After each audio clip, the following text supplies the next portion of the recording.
Sir aluminium, निकल, ठीक हो गया, एल्यूमिनियम, निकल हो गया, और copper, right. So when we like write something here, so it means like all the other alloys are also included. तो उसके alloys भी included हैं, तो iron and steel and other alloys, aluminum हो गया, और निकल हो गया, कॉपर हो गया. यस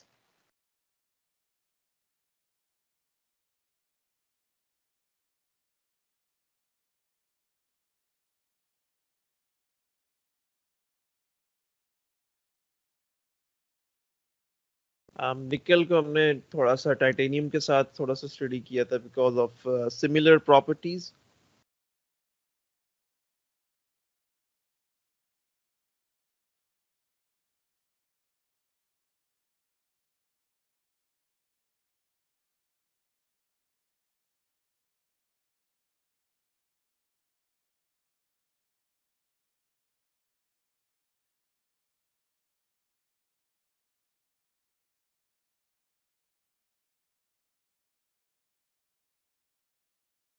कॉपर के अंदर इसके साथ कॉपर के अलॉयज थे, लाइक ब्रास आ गया था, ब्रॉन्ज आ गया था.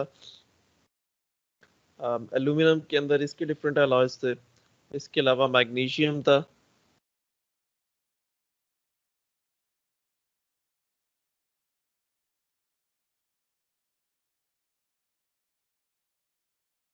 टाइटेनियम.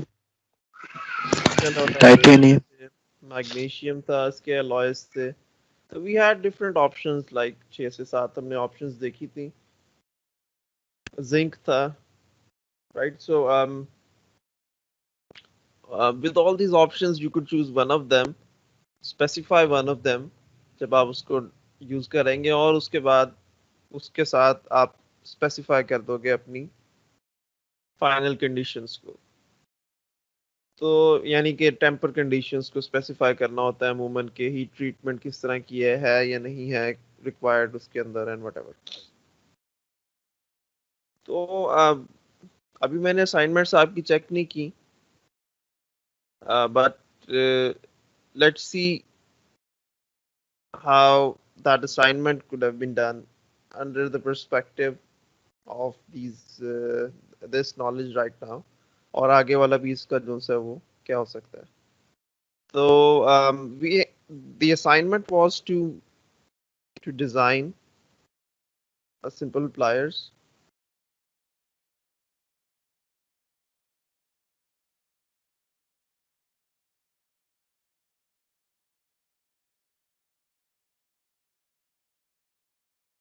चलें जी, तो पहला स्टेप क्या है इसको डिजाइन करने के अंदर.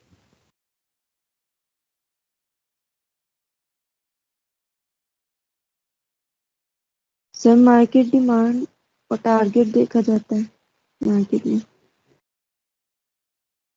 अच्छा, मार्केट डिमांड और टारगेट हो गया. चलें,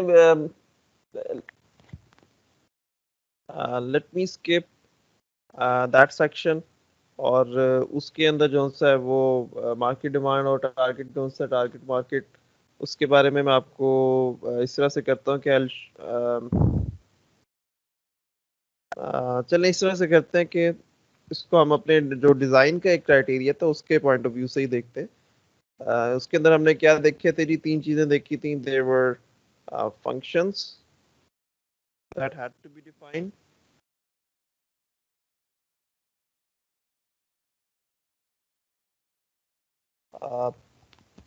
there was the major design criteria,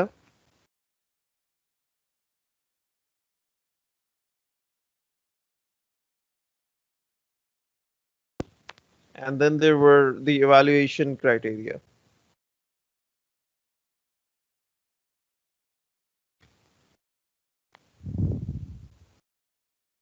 तो as far as the design is concern, हमने उसमें से ये 3 चीज़ें जो सी थी उसको डिफाइन करना होता है और उसके बाद उसको अप्लाई करना होता है.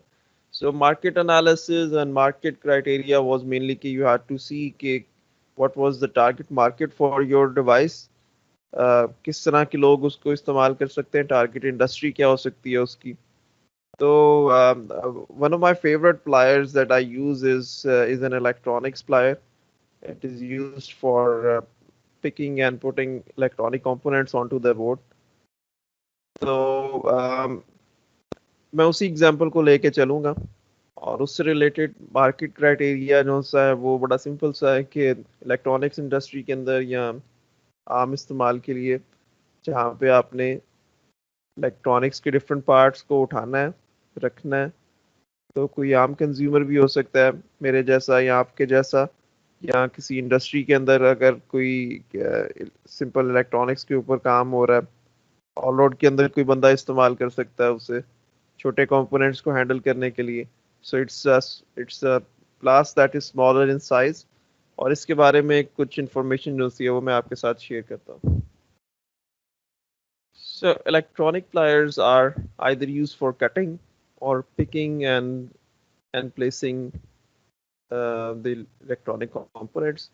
तो कटिंग के लिए आप प्लास्टिक पीसीबी कंपोनेंट्स हो सकते हैं, वायर्स हो सकती हैं, और ग्रिपिंग प्लायर्स जिसकी मैं बात कर रहा था वो बेंडिंग के लिए, पिकिंग के लिए, मुख्तलिफ इलेक्ट्रॉनिक कंपोनेंट्स जो है उनके लिए इस्तेमाल होते हैं।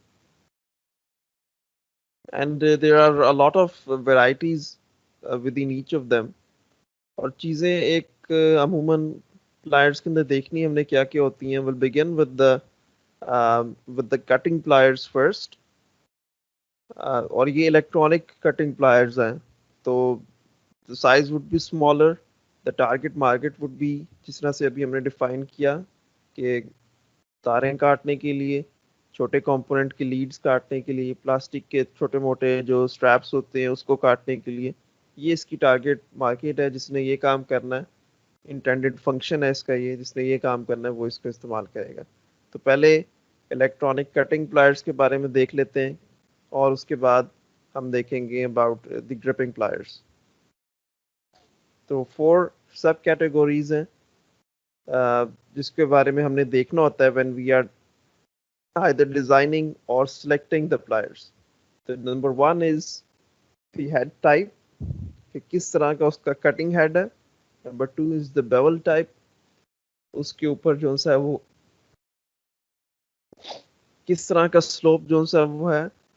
एंड द जॉइंट टाइप, प्लास के दरमियान में जॉइंट किस तरह का होगा। और हैंडल टाइप, उसका हैंडल किस तरह का होगा।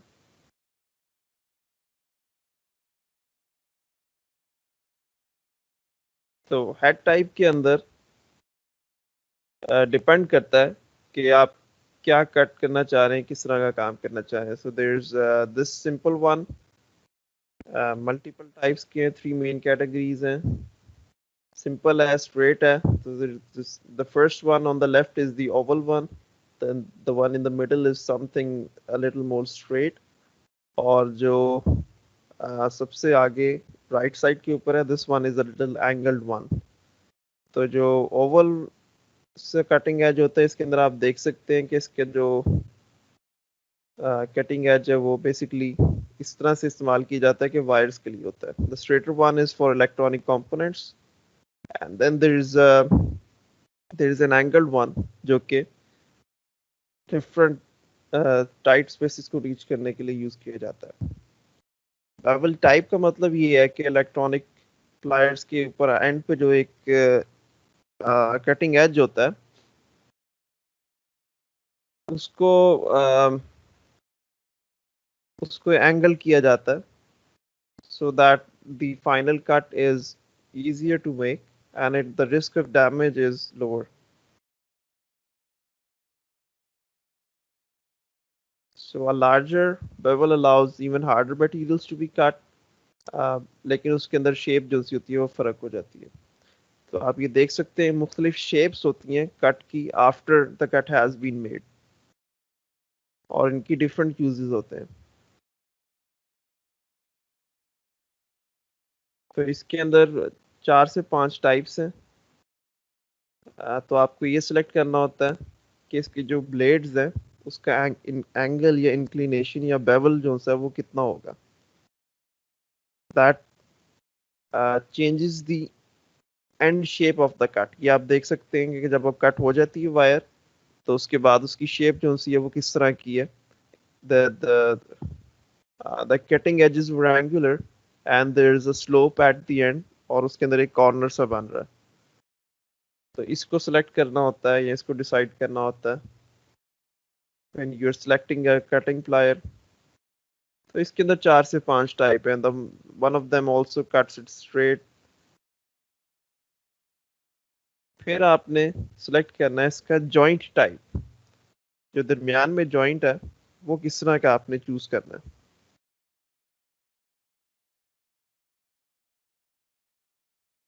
And it depends on the application. So the first one is the patch joint. ये जिस तरह से आप देख रहे हो कि दरमियान में मटेरियल इंसर्ट किया होता है दोनों इसके पार्ट्स के. This one is a general purpose one. ज़्यादा थिक वायर्स काटने के लिए यूज हो सकता है. Second is the bolted joint.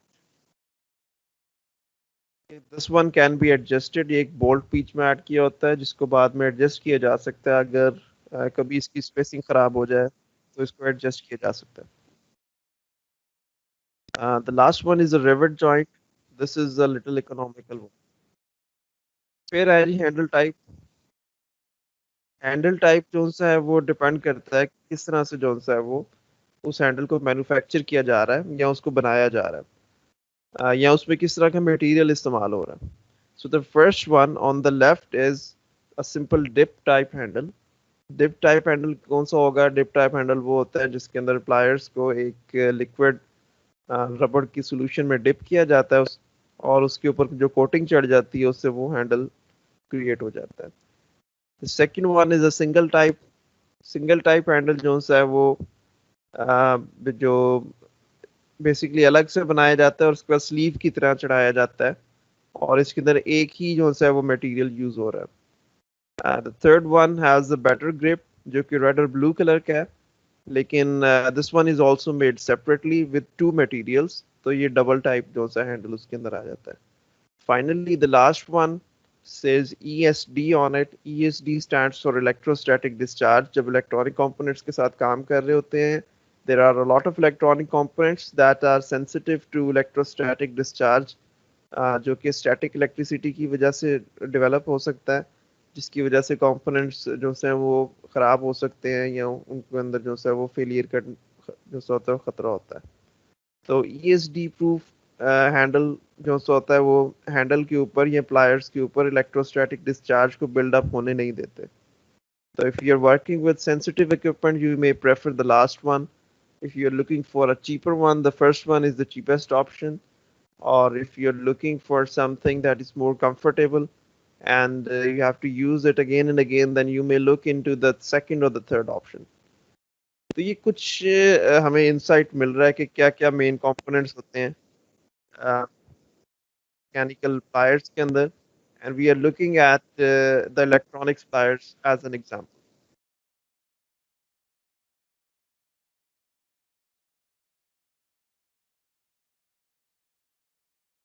अच्छा ग्रिपिंग प्लायर्स के अंदर भी जिसके ऊपर अभी हम थोड़ा सा डिजाइन का थोड़ा सा एनालिसिस करेंगे. उसके अंदर पुलिंग के लिए यूज हो सकते हैं बैंडिंग के लिए यूज हो सकते हैं यहाँ किसी और डिफरेंट काम के लिए इस्तेमाल हो सकते हैं.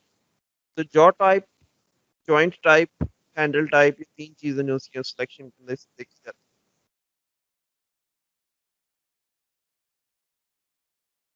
तो जॉ टाइप का मतलब ये किस तरह की शेप का उसका जो होगा फ्रंट जॉ होगा. क्योंकि when we are talking about electronics we are mainly concerned with picking smaller components. तो एक तो इसका साइज जो सा वो छोटा है.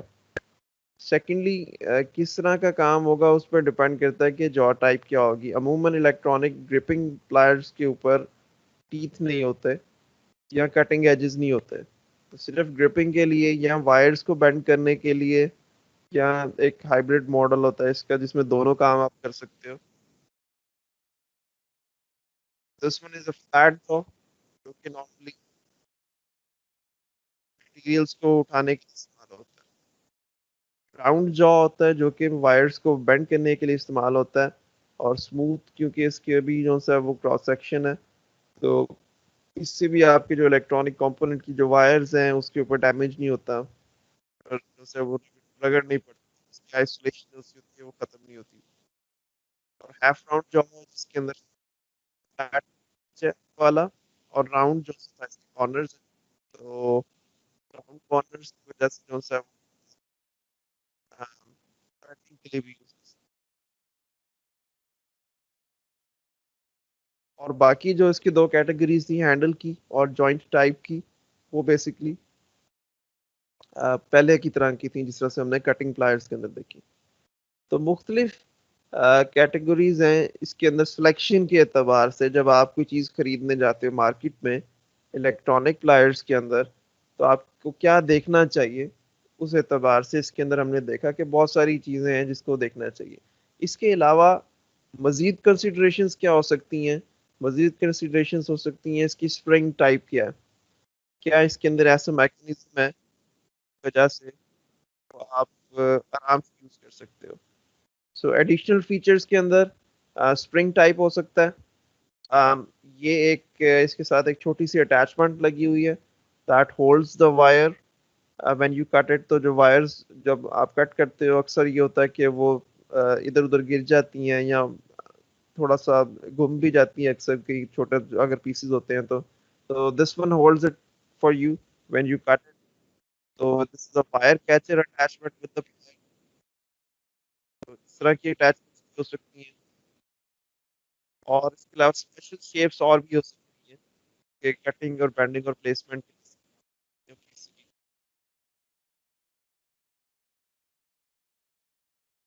तो इस तरह की डिफरेंट चीजें जो सी है वो हमें देखनी पड़ेगी। तो I am going to be designing this one. हम फोकस करेंगे अपनी डिस्कशन को about designing an electronic gripping plier, जो कि ये शेप आपके सामने नजर आ रही है, इस शेप का होगा। So the main function is to pick electronic components, and we also may be able to bend some wires with it as well। और बाकी क्या फीचर्स होने चाहिए इसके अंदर वो हम एक एक करके अब डिस्कस कर लेते हैं। अच्छा, इससे मिलते जुलते फीचर्स आप डिफाइन करोगे जब आप कोई और प्लायर अपना जो सा होगा उसको डिजाइन कर रहे होगे। General purpose metal working plier है वो, किसी और फंक्शन के लिए इस्तेमाल हो रहा है, तो हम उसका जो सा होगा फंक्शनैलिटी उसके एतबार से डिफाइन करेंगे। स्टेप वन फंक्शंस के अंदर हमने कहा था कि डिजाइन के एतबार से तो प्लायर्स के साथ एक तो पहले मैं लिखते चलूं, this is an electronic gripping plier.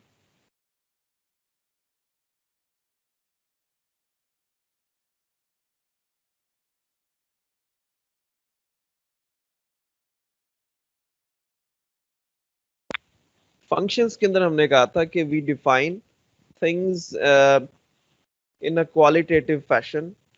हम एग्जैक्ट उसकी डायमेंशंस नहीं बताते, एग्जैक्ट नंबर्स नहीं डिसाइड करते, बल्कि उसका हम फंक्शनैलिटी को डिसाइड करते हैं ब्रॉडर कैटेगरीज के अंदर, आम जुबान के अंदर, आसान तरीके से समझने के अंदर। तो फंक्शंस के अंदर क्या हो सकता है जी इसके, अगर मैं एक इलेक्ट्रॉनिक ग्रिपिंग प्लायर डिजाइन कर रहा हूँ क्या क्या फंक्शंस हो सकते हैं उसके?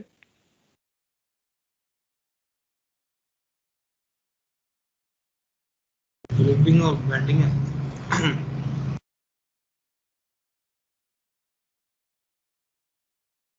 Gripping and bending. So it should be able to pick electronic components without damaging them।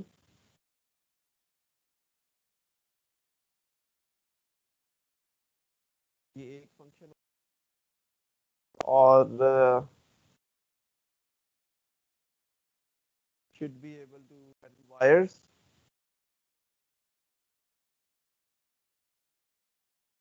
और इसके अंदर एस्पेक्ट्स में डिफाइन कर सकता हूँ, उसकी कंफर्ट के लिहाज से भी डिफाइन कर सकता हूँ, उसके डिजाइन के लिहाज से मजीद थोड़ी सी चीजों को डिफाइन कर सकता हूँ। able to use comfortable repetitively। कुछ इसके अंदर हम जो सा है वो ड्यूरेबिलिटी के लिहाज से चीज़ों को जो सा वो डिफाइन कर सकते हैं कि ड्यूरेबल होना चाहिए जी, लॉन्ग लास्टिंग होना चाहिए। इस तरह की आप आम जुबान के अंदर इसको इसके फंक्शंस को डिफाइन कर सकते हो। और क्या हो सकता है जी फंक्शन इसका? जिस तरह से अभी हमने एक ऑप्शन डिस्कस की थी कि इलेक्ट्रोस्टैटिक डिस्चार्ज से सेफ होना चाहिए, अगर आप चाहते हो कि वो हो तो आप उसको भी यहाँ पे लिखोगे, फंक्शंस के अंदर लिखोगे, आप बताओगे कि उसका ये काम भी जो है उसके अंदर इंक्लूडेड होना चाहिए।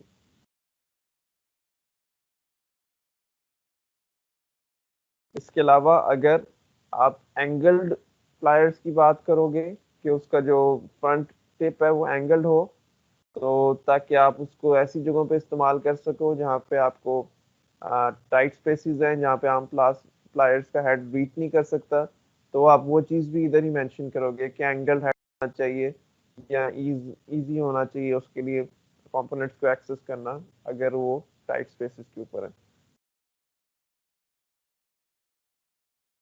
फाइन की है फिलहाल।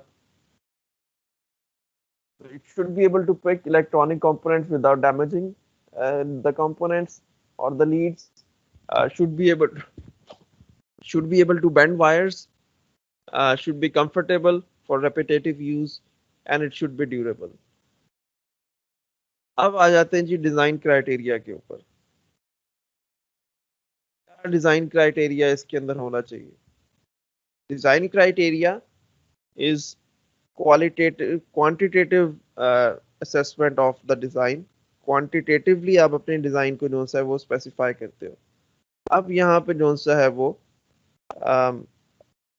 और मसलन आप फंक्शंस के अंदर ये भी डिफाइन कर सकते हो कि साइज होना चाहिए,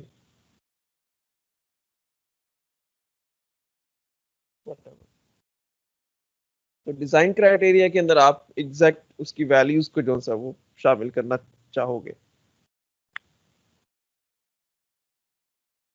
मसलन आप ये उसकी स्पेसिफाई कर सकते हो स्टार्टिंग फ्रॉम द डायमेंशंस, कि उसकी डायमेंशंस क्या होनी चाहिए। अब हमने देखा था कि बहुत सारी ऑप्शंस अवेलेबल थी, तो thickness of the material,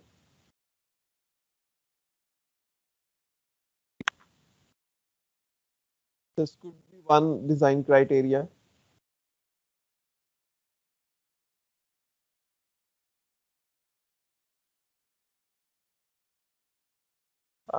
length के ऊपर कौन सा ऐड कर सकते हो?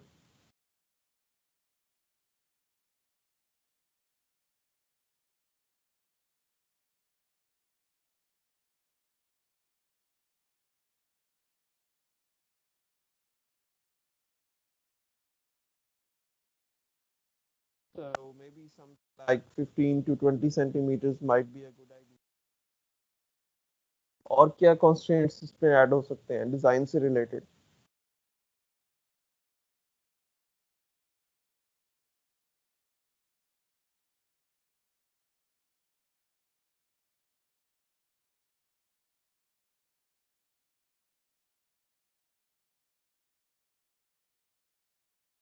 फ्लैट जॉ, राउंडेड कॉर्नर्स में डिफाइन कर सकता हूँ,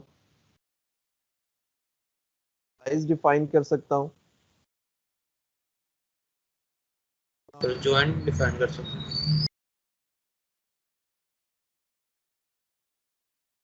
जॉइंट के अंदर हम जॉइंट टाइप को डिफाइन कर सकते हैं,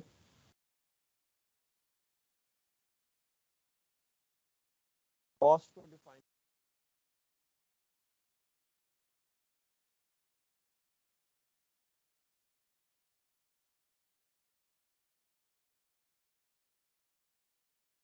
इसकी मटेरियल्स को डिफाइन कर सकते हो यहाँ पे। अच्छा जी, मटेरियल क्या होना चाहिए by the way? Sir steel ही होता है मोस्टली, उसमें से कैडमियम की कोटिंग होती है ताकि वो क्रोयन फ्री हो और उसे जंग ना लगे। स्टील विद सम कोटिंग, अच्छा। या सर वैसे मैंने इलेक्ट्रॉनिक प्लायर्स की हम बात कर रहे हैं तो सर हमें एस क्या बहुत ज्यादा हाई स्ट्रेंथ मटेरियल चाहिए? सबसे पहला चलो मटेरियल के अंदर सब कैटेगरीज देख लेते हैं कि किस सर तरह की इसमें मटेरियल। ऐसा मटेरियल चाहिए कि सर वो जो वो ना हो सके, मतलब उसमें इंडक्शन ना हो सके जल्दी, क्योंकि अगर हम इंडक्शन मतलब? सर मतलब इलेक्ट्रॉनिक्स से काम कर रहे हैं तो अगर कोई इंडक्टर्स वगैरह हैं साथ में, तो सर जिसमें S05 है मटेरियल, S305 सर, उसमें ताकि सर वो मतलब उसमें इंडक्शन नहीं हो सकती है अगर नॉन किसी आप। नॉन मैग्नेटिक कह रहे हैं? जी सर, मुझे वर्ड भूल गया था, नॉन मैग्नेटिक होता है वो, तो काफ़ी हद तक नॉन मैग्नेटिक होता है। ठीक हो गया जी। तो मटेरियल प्रॉपर्टीज के अंदर ऑब्वियसली इलेक्ट्रॉनिक्स को आप हैंडल कर रहे हो, उसकी वजह से जो सा है वो कोई ना कोई उसके ऊपर जो सा वो इलेक्ट्रिकल कहना चाहिए कि इम्पल्सेस ना उसमें क्रिएट हो जाए, तो नॉन मैग्नेटिक कह लेते हैं हम।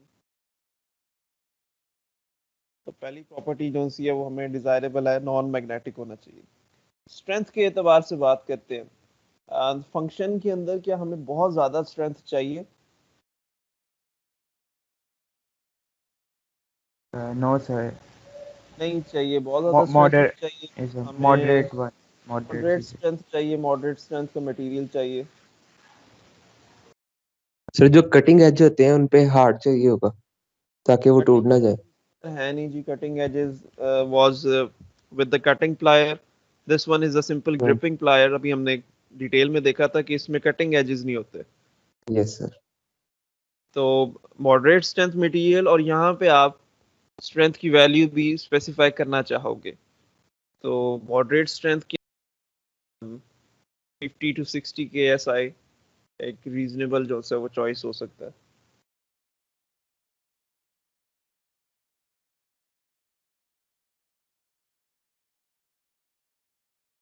And you can also refine it afterward, इसको बाद में मजीद रिफाइन कर सकते हो।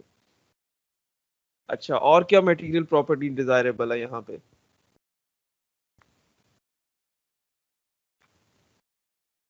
इंस्टॉलेशन के लिए प्लास्टिक मटेरियल होना चाहिए यार, रबड़ का हैंडल्स जो हैंडल की बात कर रहे हैं, हाँ जी।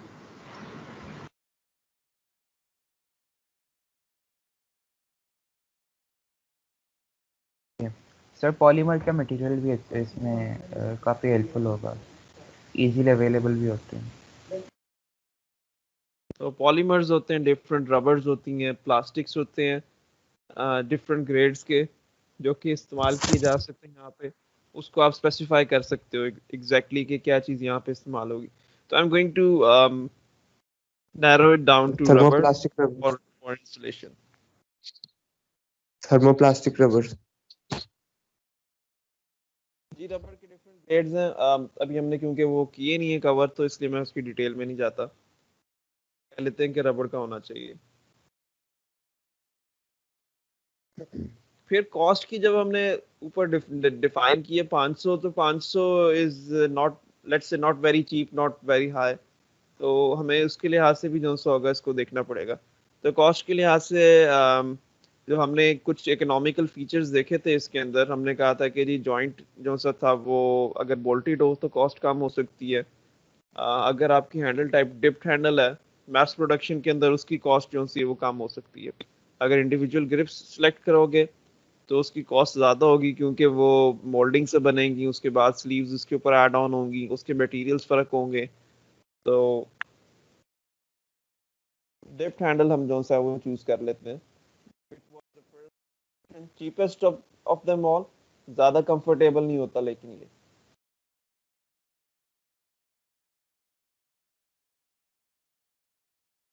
हाँ, लेकिन हमने अपने क्योंकि फंक्शंस के अंदर डिफाइन किया था should be comfortable for repetitive use, तो यहाँ पे इसको आप जो सा है वो स्विच भी कर सकते हो।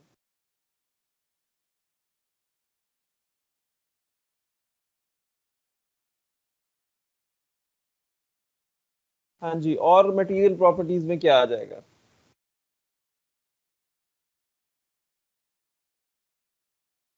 बेसिकली आप जो जो मेन प्रॉपर्टीज हैं वो आप देख रहे होते हो अपनी फंक्शंस या उसके एप्लीकेशन के एतबार से, जिसके अंदर मेनली सबसे पहले तो स्ट्रेंथ को देखते हैं, उसके बाद अगर रेपिटेटिव लोडिंग है तो फटीग को देखते हैं या क्रीप को देखते हैं। अगर हाई टेम्परेचर्स पे उसने काम करना है तो उसकी टेम्परेचर से रिलेटेड जो सी प्रॉपर्टीज उसको देखते हैं।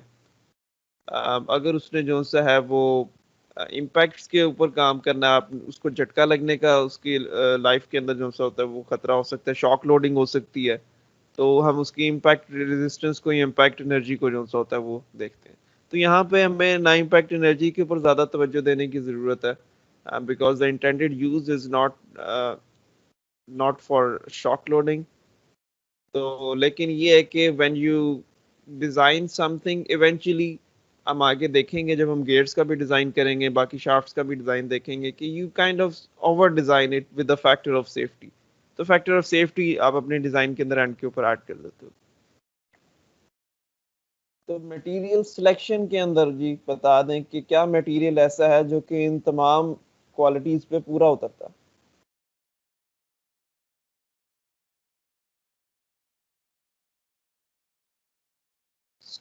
स्टील के वो सारे ग्रेड्स जो कि मैग्नेटिक हैं, फेराइट हैं, वो सारे के सारे निकल गए।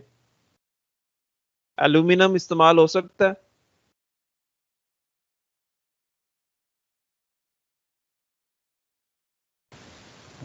सर हो सकता है, लेकिन सर उसका भी देखना पड़ेगा कि सर वो होता है ना, काफ़ी अवेलेबल नहीं हो होता सकता है एल्यूमिनियम।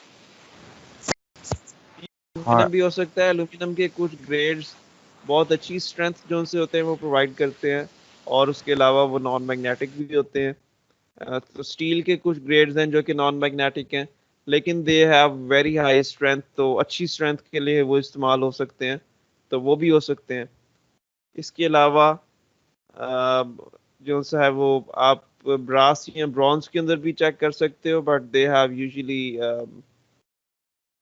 डिफरेंट प्रॉपर्टीज, जो कि ब्रास या ब्रॉन्ज एल्यूमिनियम से थोड़ा महंगा ही होगा।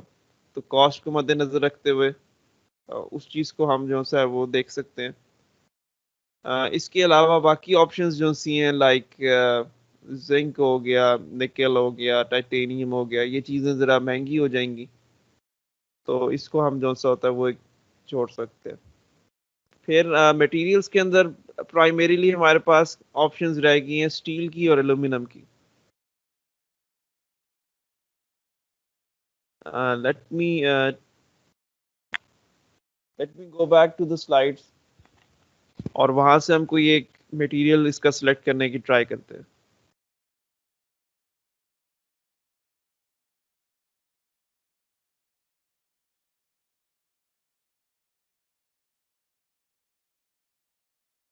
तो स्टेनलेस स्टील के अंदर SAE 200 सीरीज और 300 सीरीज के जो ऑस्टेंटिक स्टील्स हैं ये इस्तेमाल हो सकते हैं। जनरल पर्पस ग्रेड्स हैं मॉडरेट स्ट्रेंथ के, और नॉन मैग्नेटिक हैं, और टिपिकल यूजेस इनके जो से थे वो हमने देखे थे कि किचन इक्विपमेंट के अंदर यूज हो सकते हैं।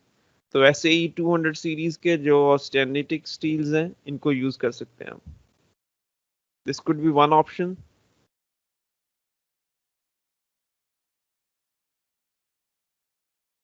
हमें बहुत हार्ड कटिंग एज नहीं चाहिए,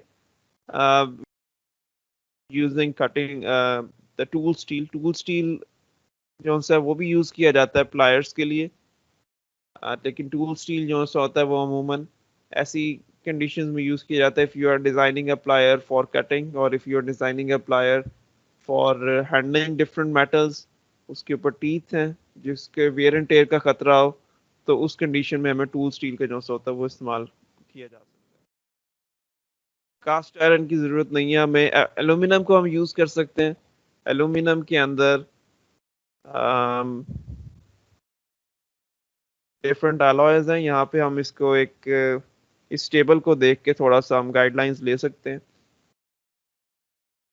इनमें से कोई है ऐसा जो कि इस्तेमाल किया जा सके जिसके अंदर ज़्यादा एल्यूमिनियम है, जो स्टार्टिंग के ग्रेड्स हैं स्टार्टिंग एट 1, इसमें ज़्यादा एल्यूमिनियम होता है। ये उन जगहों पे अमूमन इस्तेमाल होते हैं जो कि ज़रा जहाँ पे आपको स्ट्रेंथ कम चाहिए, कंडक्टिविटी की कुछ ऑप्शंस चाहिए या इंसुलेशन की ऑप्शंस चाहिए. तो we can choose something with the mild within the series जो कि जिसकी स्ट्रेंथ भी बहुत ज़्यादा ना हो लेकिन उसके अंदर प्रॉपर्टीज बाकी भी जो सा वो बेहतर हो. मसलन 5 या 6 के अंदर से जो सा वो हम कुछ यूज़ कर सकते हैं. 5052 हो गया, 6061 हो गया. 7 is normally for high strength structures, heavy duty structures, तो हमें उतना ज़्यादा जो सा उसमें जाने की ज़रूरत नहीं है. 3, 4, 5 सीरीज के अंदर से कोई यूज़ कर सकते हैं. टेम्पर कंडीशंस डिफाइन करोगे आप, इसके बाद वो भी देख लेते हैं. अगर कास्टिंग मेथड आपने यूज़ करना है, आगे हम इसके बाद मैन्युफैक्चरिंग प्रोसेस भी डिफाइन करेंगे. तो कास्टिंग के अंदर आप अगर एल्यूमिनियम इस्तेमाल करोगे तो आप एल्यूमिनियम कास्टिंग अलॉयज में से कोई एक चूज करोगे.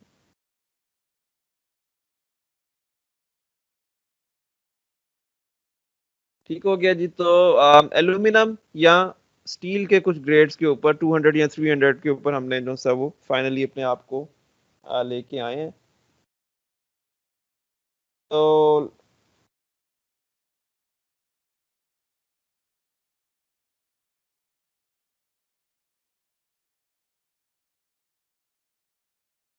we'll choose some aluminum alloy.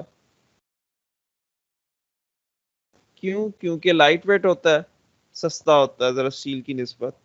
तो इस मकसद के लिए एल्यूमिनियम का कोई एलॉय यूज किया जा सकता है. If you want a longer lasting component जिसकी स्ट्रेंथ ज़्यादा हो, बेरिंग स्ट्रेंथ ज़्यादा हो, तो आप स्टील भी यूज कर सकते हो. मैन्युफैक्चरिंग प्रोसेस के बारे में क्या ख्याल है, क्या हो सकता है?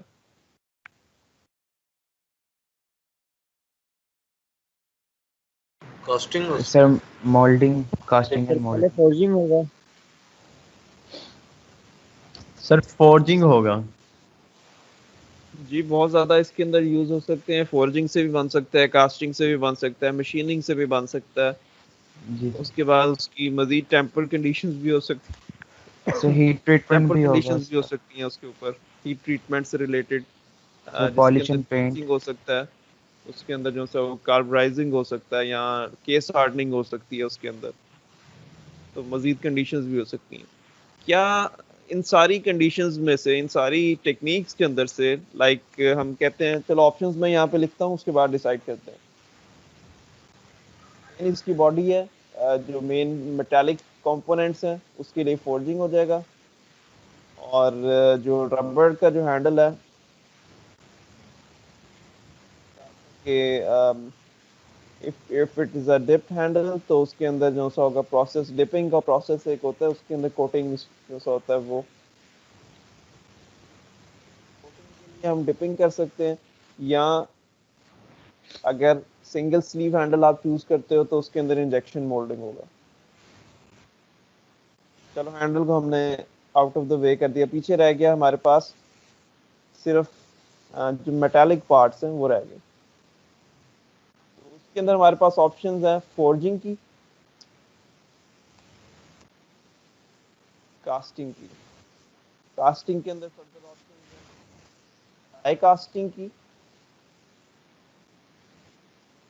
स्टैंड या इन्वेस्टमेंट कास्टिंग की,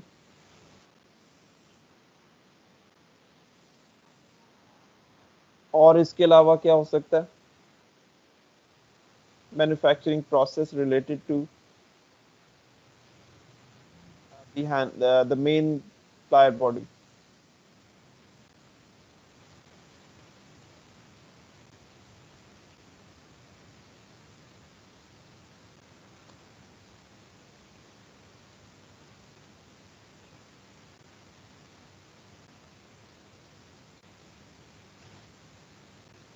पाउडर मेटलर्जी से भी जो सा होता है वो नियोनेट शेप आउटपुट जो सी जनरेट की जा सकती है. सिंपल पार्ट्स होते हैं, दो इसके हैंडल के साइड्स होती हैं जिनको बाद में आपस में ज्वाइन किया जाता है.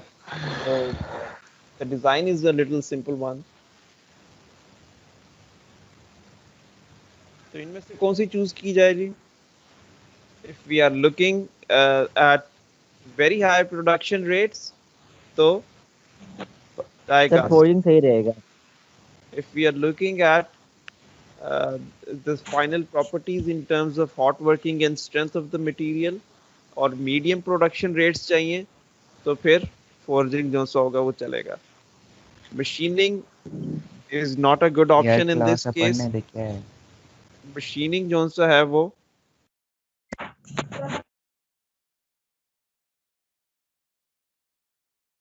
मशीनिंग के केस के अंदर मटेरियल नहीं, रिमूवल नहीं, प्रोसेस class होता है. होती. This may take a lot of time. Sir मेरे क्वेश्चन है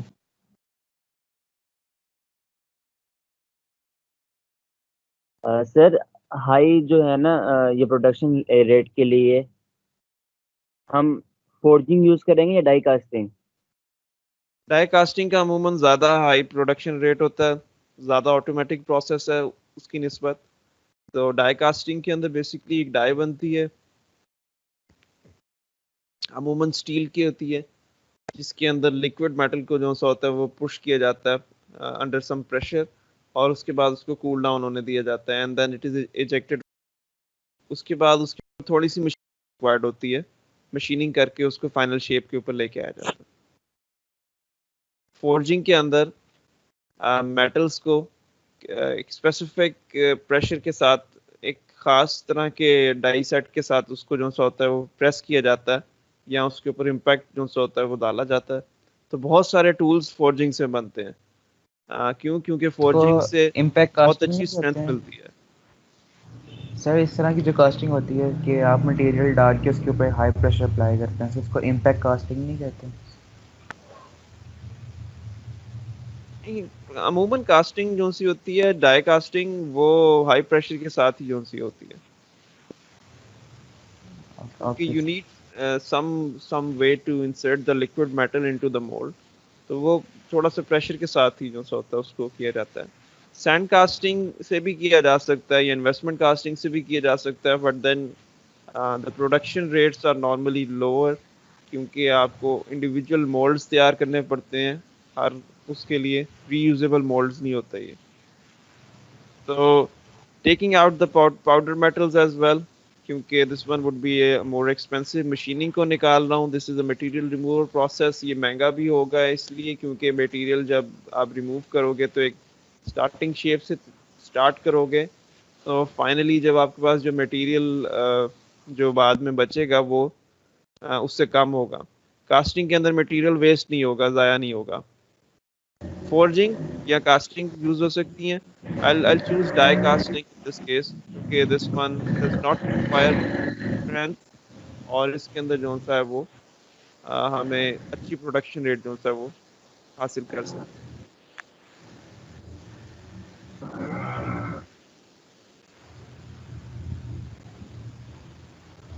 तो हमने यहाँ पे मैन्युफैक्चरिंग प्रोसेस को भी जो सा है वो डिफाइन कर लिया. किसी हद तक चीज़ों को हमने ऑर्गेनाइज कर लिया. डिज़ाइन क्राइटेरिया के अंदर हमने मुख्तलिफ उसकी स्पेसिफिकेशंस जनरेट कर ली और उसके हिसाब से हमने उसको जो सा वो सेट कर लिया. We selected the material, the manufacturing process as well. उसका जो हैंडल था उससे रिलेटेड भी मैन्युफैक्चरिंग प्रोसेस को चूज कर लिया. फाइनली इवैल्यूएशन क्राइटेरिया क्या होगा इसका? अपने डिजाइन को इवैल्यूएट किस तरह करोगे कि डिजाइन अच्छा था कि नहीं था?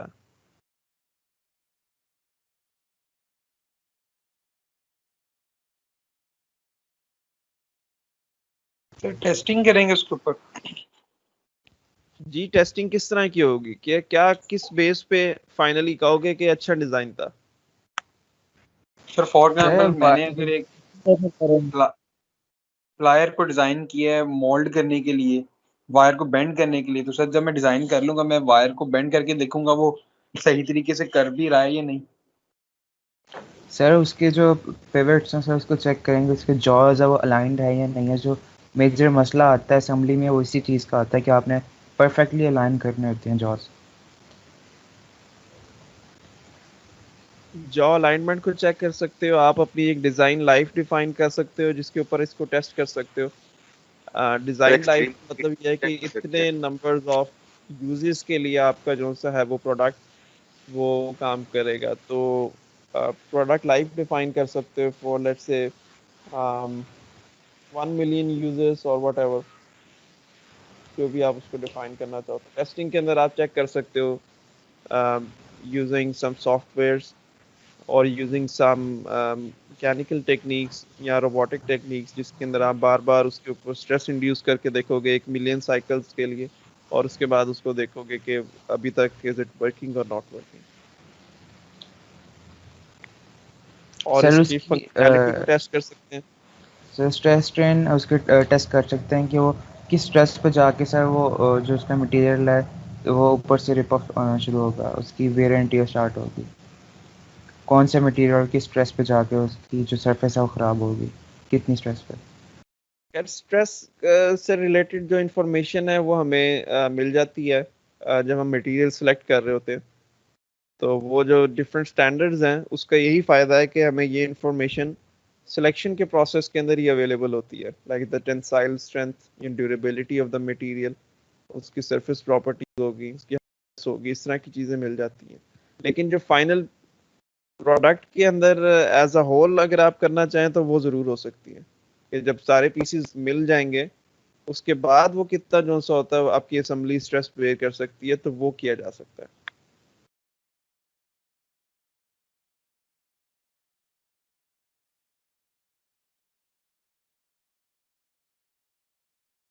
तो इस तरह के कुछ वैल्यूएशंस हैं जो कि आप उसके ऊपर रन कर सकते हो, एंड इवेंचुअली इसका जो तख्लीक का अमल है वो आपको कहाँ पे लेके जाएगा, आपको लेके जाएगा इसके कॉन्सेप्ट डिज़ाइन के ऊपर। कॉन्सेप्ट डिज़ाइन के अंदर आप इसको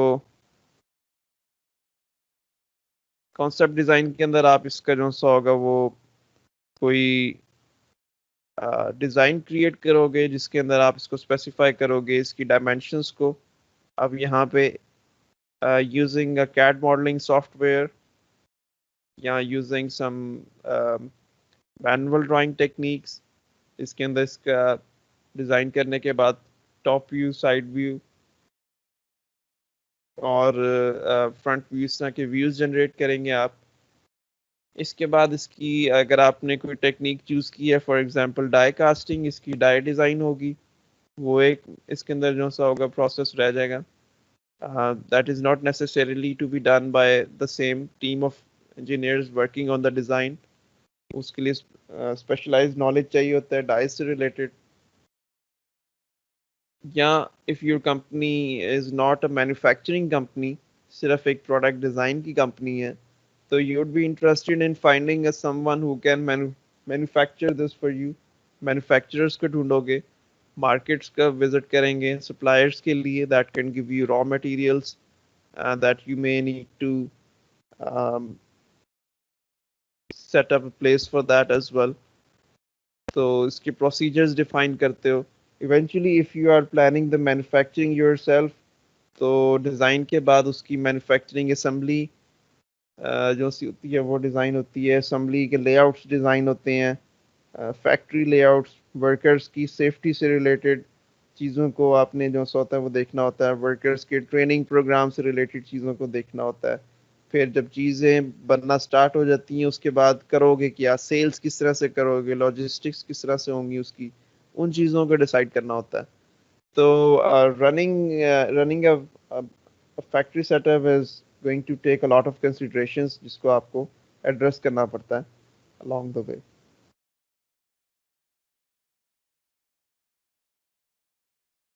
ठीक है, तो असाइनमेंट के अंदर आपने इन कुछ चीज़ों के अलावा अपने कुछ व्यूज ऐड करने थे about the design, top view, front view, side view, इस तरह की कुछ चीज़ें ऐड करनी थी।